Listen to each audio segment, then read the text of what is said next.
리스나 렌트를 정리를 할 때 인수를 하거나 아니면 승계를 하거나 할 때 기준이 되는 건 뭘까요? 그냥 넘기지는 못할 거 아닙니까? 그러면 어떠한 기준이 있어야 되는데 말이죠.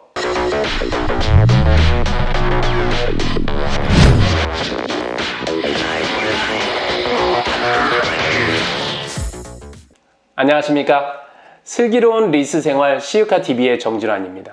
제가 이전 편에서 리스나 렌트를 정리를 할 때에는 반납이나 인수, 승계가 있다. 그것을 할 때에는 기준이 되는 것을 바로 미회수 원금으로 잡는다. 차량의 매입대금이거나 아니면 리스사에서 잡고 있는 채권이라고 이야기를 드렸습니다. 그러면 이 차를 타인에게 승계를 시키거나 인수를 받아서 중고업자에게 판매를 하거나 할 때 기준이 되는 건 뭘까요? 어떠한 가치를 판단을 하려면 어떻게 해야 될까요?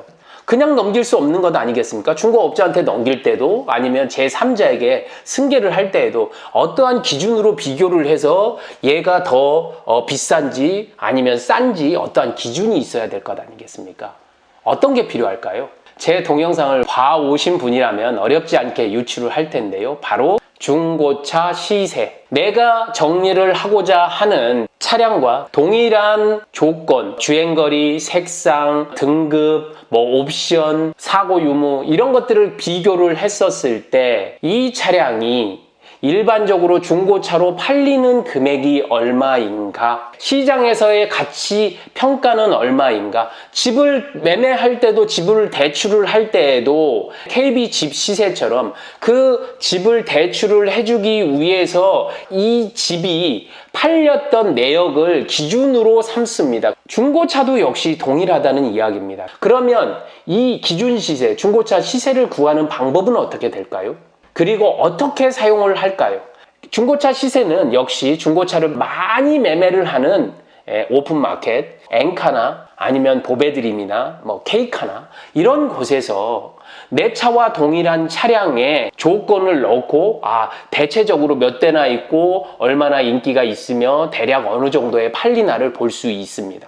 그런데 이 자료가 부족하다 그러면 저 같은 경우에는 엔카를 많이 이용하는데 엔카에서 이렇게 매물 하나를 임의로 지정해서 누르고 들어가면 하단에 보면 팔린 매물 이렇게 나와 있습니다. 팔린 매물 넣고 들어가 보면 그간의 실적 매매 시세가 이렇게 나와 있습니다. 그러면 이 금액 중에 평균 시세를 내 중고차 시세로 보면 된다는 이야기입니다. 그런데 많은 고객들께서 이렇게 보지 않으시고 좀 희망적인 가격, 내 거는 이런 게 좋으니까 좀 더 줘야 돼. 이렇게 보기보다는 오히려 중고차 딜러들은 시세 기준을 낮은 가격 기준으로 봅니다. 즉, 높은 가격과 낮은 가격이 있으면 되도록이면 조건상 낮은 가격을 기준으로 보고 끝자리는 잘라서 봅니다. 그리고 시즌에 따라서 가을이나 겨울 시즌이면 요거 조금 더 낮게 5천 정도 보겠구나. 여름 시즌이면 동일하게 5,100 정도 되겠구나 이렇게 봅니다. 저도 역시 이렇게 사용을 합니다.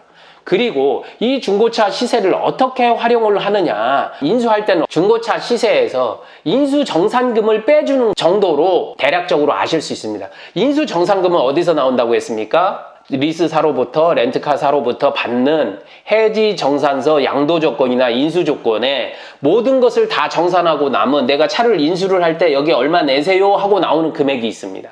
그 금액을 중고차 시세에서 빼주면 된다는 이야기입니다. 중고차 시세가 5천이고 정산금이 5천이다 그러면 제로. 그리고 중고차 시세가 5천인데 정산금이 6천이다 그러면 내가 1,000만 원을 내야 된다. 반대의 경우 4천이라면 1,000만 원을 받아야 되는 거죠. 그런데 여기서 한 가지 더 생각해 주셔야 될 거는 중고차 딜러가 인수할 때 그냥 인수하지 않으니까 마진이나 그 다음에 상품화 비용, 중고차도 2,850 이상이면 취등록세 내야 되고 내부에서 비용 들어가니까 이런 비용들을 대체적으로 보면 대략 한 10여 % 정도가 된다 이렇게 보시면 됩니다. 내가 리스를 인수해서 중고차 딜러에게 판매를 할 때 바로 중고차 시세가 쓰여진다. 인수해서 판매하거나 승계하거나 뿐만 아니라 만기 시에도 역시 중고차 시세는 필요하다는 점, 만기 때 정리를 할 때 중고차 시세가 얼마인지 알아야 차량 가격하고 정리할 금액하고 비용하고를 합쳐서 정리를 해줄 것 아니겠습니까? 여러분께서 리스나 렌트를 굉장히 어려워하시는데요. 지난번 제가 이야기를 드렸던 미해수 원금이라는 실타래를 하나 쭉 뽑아내고, 그리고 이와 더불어서 2차의 가치 기준을 결정짓는 중고차 시세라는 실타래를 하나 또 빼낸다면 어렵지 않게 리스나 렌트의 정리라는 큰 이 실타래 뭉치가 풀릴 것이다. 술술술 풀릴 것이다. 이렇게 이야기를 드리면서 리스나 렌트 정리할 때 중고차 시세 파악, 중고차 시세 파악이 왜 중요한지에 대해서 마치도록 하겠습니다. 항상 여러분께 도움이 되도록 하겠습니다. 궁금한 점은 네이버 밴드 그리고 언제든지 연락 주시면 제가 도움이 되도록 하겠습니다. 슬기로운 리스 생활 시유카TV 정진환이었습니다. 감사합니다.